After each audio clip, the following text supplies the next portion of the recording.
Muy bien.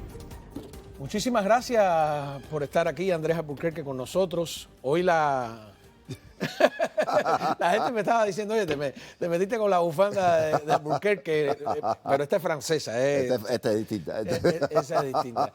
Oye, mira qué curioso. Este es un abogado que le firmó un documento a alguien que quería manifestarse diciendo que sí, es legal manifestarse. Y lo empezaron a llamar, a interrogarlo y lo querían reclutar. Él se llama Antonio Morgado. La seguridad castrista quería reclutarlo como informante y él lo cuenta, incluyendo lo que respondió. Veamos. A muchos interrogatorios de a veces de hasta más de 1 hora. El mismo martes, antes de darme la libertad, me trataron de chantajear de que no me iban a dar la libertad si no trabajaba para ellos.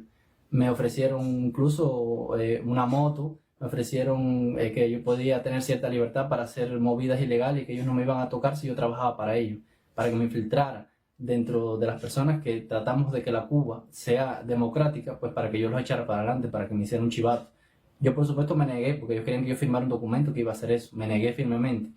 Les dije que yo estaba dispuesto a ir preso en ese mismo instante la cantidad de años que hiciera falta, pero que yo no iba a hacer un chivato.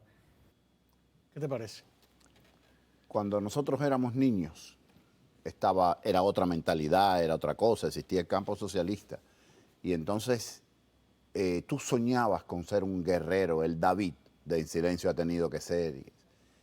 Toda aquella basofia se acabó, nos dimos cuenta de lo que era el régimen. Y ellos han caído tantos que ahora están en el desespero de jinetearle a la gente para que trabaje. Ni siquiera es la insinuación que todos los órganos de seguridad en el mundo hacen, por Dios. No, es que ahora, oye, o trabaja o te chantajeo. Pero fíjate si están débiles. O sea, no les interesa que lo hagas por convicción. No, ya hazlo. Pero fíjate si están débiles, que lo chantajean. El tipo le dice que no y lo dejan ir. Porque es que ya no, el problema es, Cao, que lo vengo diciendo hace rato. Una moto. No pueden meter preso a todo el mundo. El problema es que ya en Cuba, los señores que nunca hablaban, la gente que no se metía en nada, los que decían yo no hablo de política, están empezando a decir esto no hay quien lo soporte. No, y a pesar de la represión que ha sido brutal, este muchacho estuvo preso ¿cuántas horas? Yo creo que 2 días, 4 días, algo así. 48 horas, 70, no sé. El tema es que a pesar de que los presionan, no logran quebrar a la mayoría.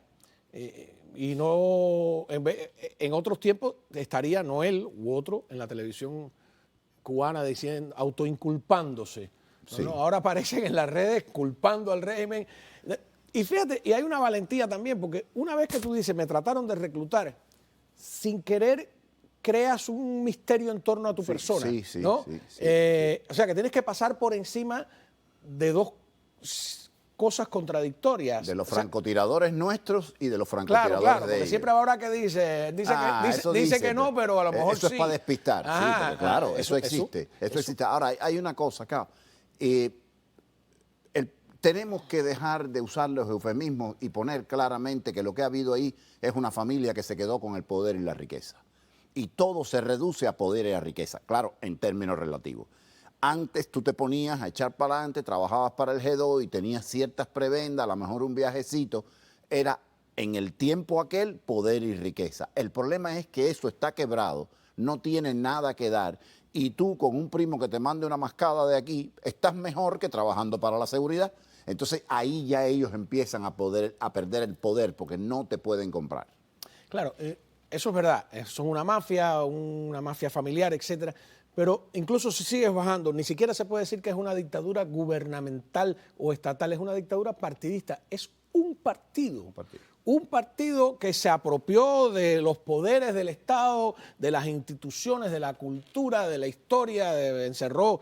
Siempre digo esta metáfora porque es de mi amigo Felicito Rodríguez, que encerró los valores nacionales dentro de las estrechas paredes de su ideología y ahí la tiene apretada sin dejarla salir. Es una familia y 4 secuaces, más nada. Leí un artículo, me estaba acordando de algo que hemos conversado todo el tiempo, sobre los blanquitos del Vedado, especifica una calle ahí donde se reúnen, no sé si es en G o qué sé yo, y por supuesto, la mayoría negra, que es la que más sufre. Uno de esos opositores, que es Silverio Portal Contreras. ¿Te acuerdas que estaba preso, Sí. que le dieron una licencia extrapenal porque estaba muy enfermo? De repente, además una persona ya mayor, le han levantado, revocado la licencia extrapenal porque no se sabe por qué. Lo cierto es que ahora mismo está de nuevo encarcelado sin ningún tipo de motivo y antes de entrar en la prisión a la que fue citado, es una cosa terrible porque se despidió de la sociedad.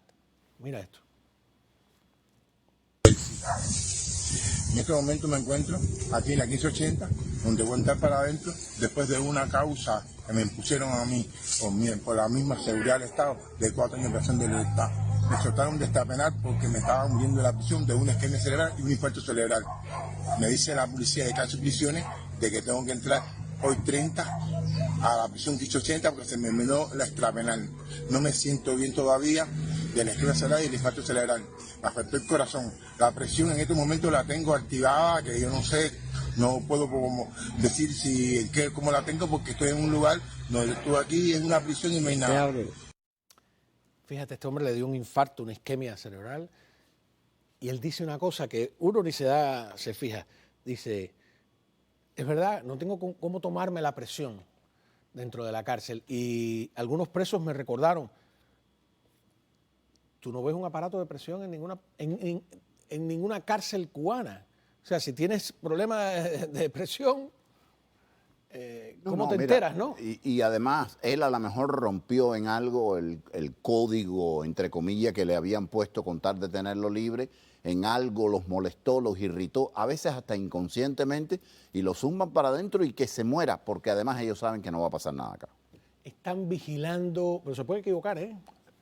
Porque en la vida siempre pasa algo. Llega un día que ocurre el imponderable de que siempre hemos hablado. Y lo que no ocurrió en una vida ocurre en 3 minutos. Aquí volvemos al problema racial. Cuando estabas revisando está la cifra de por provincias cuántos presos hay, por sexo.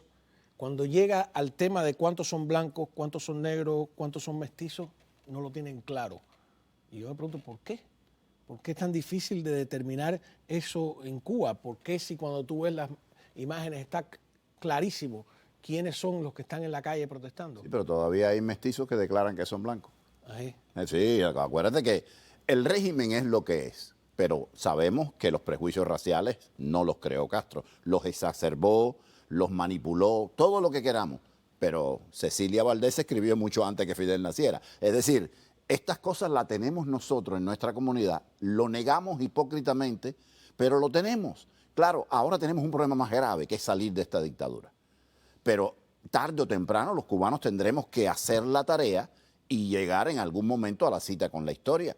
Porque si después que se vaya esta dictadura nos vuelven a madrugar, como hicieron en el 98, en el 1898, como hicieron en el 12, que mataron todos los que mataron porque se atrevieron a levantar la cabeza, eso no se va a acabar nunca. Es decir, es importante que en Cuba en algún momento se tiren las sumas y se emprenda una marcha donde todos podamos estar tranquilos e incluidos. Bueno, fíjate, el problema es grave. Hoy estábamos viendo ahí, Didier Santo y yo, un video que no lo pusimos porque no logramos saber la persona quién era, que es supuestamente una activista por los derechos raciales independientes del gobierno, a la que invitan a encontrarse con una delegación norteamericana, afro-norteamericana, como se diría acá, y ella dice en un lenguaje un poco oficialista que es bueno que el gobierno los haya tomado en cuenta y que juntos vayan a batallar por un tema que se ignoraba hasta ahora. Entonces yo digo, bueno, no sé si esto es una fabricación de la seguridad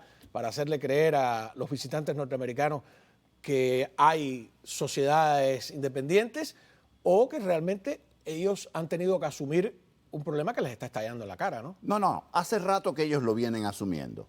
No me cabe duda, no porque sean buenos, sino porque es que ya no se puede negar. Y además le sacan dinero, cabrón, ¿eh? Porque acuérdate que se hacen eventos, fundaciones, y esta gente mascan por todas partes. A costilla nuestra sacan dinero.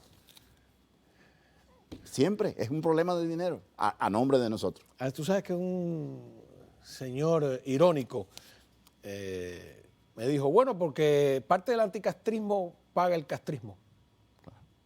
Claro. El jefe de los estudios afrocubanos, bueno, de negros cubanos, yo siempre fui negro, ahora resulta que soy afrocubano, pero ok. El jefe de los estudios afrocubanos, que si no me equivoco en la Universidad de Harvard, Alejandro de la Fuente, y yo creo que es más blanco que Felipe González. Entonces yo me pregunto, hasta este punto llegamos que no podemos tener ni siquiera un negro que nos represente. Fíjate hasta dónde llega el problema de Cuba, y eso está ocurriendo en Estados Unidos. ¿Qué quieres que te diga? Es una cosa muy loca. ¿Qué va a pasar? La idea de que en realidad toda la oposición cubana tendría ahora que olvidarse de planes estratégicos y concentrarse en pedir la libertad de los presos, yo creo que eso en la Primavera Negra faltó. Sí. La oposición no se dio cuenta de que tenía que echar a un lado todo y empezar a pedir la libertad de los presos mañana, tarde, noche. Lo hicieron algunos, otros no. Porque eso es un arma política también. Yo siempre no, ojalá. Hace tiempo que vengo hablando de la multidimensionalidad de la lucha. Y hay que aprender de los comunistas. Acuérdate, comisión de sabotaje y no sé qué, comisión de tal cosa. No digas eso porque mañana te sacan la televisión cubana diciendo que estás llamando al sabotaje. Ok. Lo importante, Cao, es que nada se supedite a nada. Podemos todos pedir la libertad de los presos y al mismo tiempo seguir trabajando en otro frente.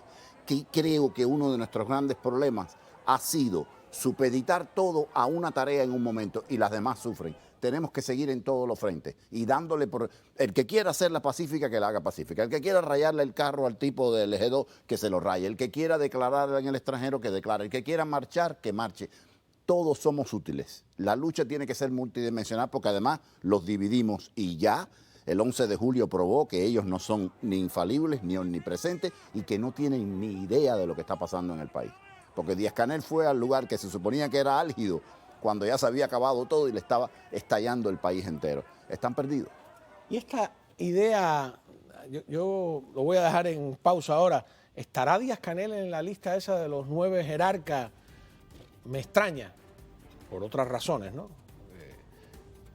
Cerraría por completo cualquier mesa de negociación y yo creo que Estados Unidos está jugando esa carta. Muchísimas gracias por estar con nosotros.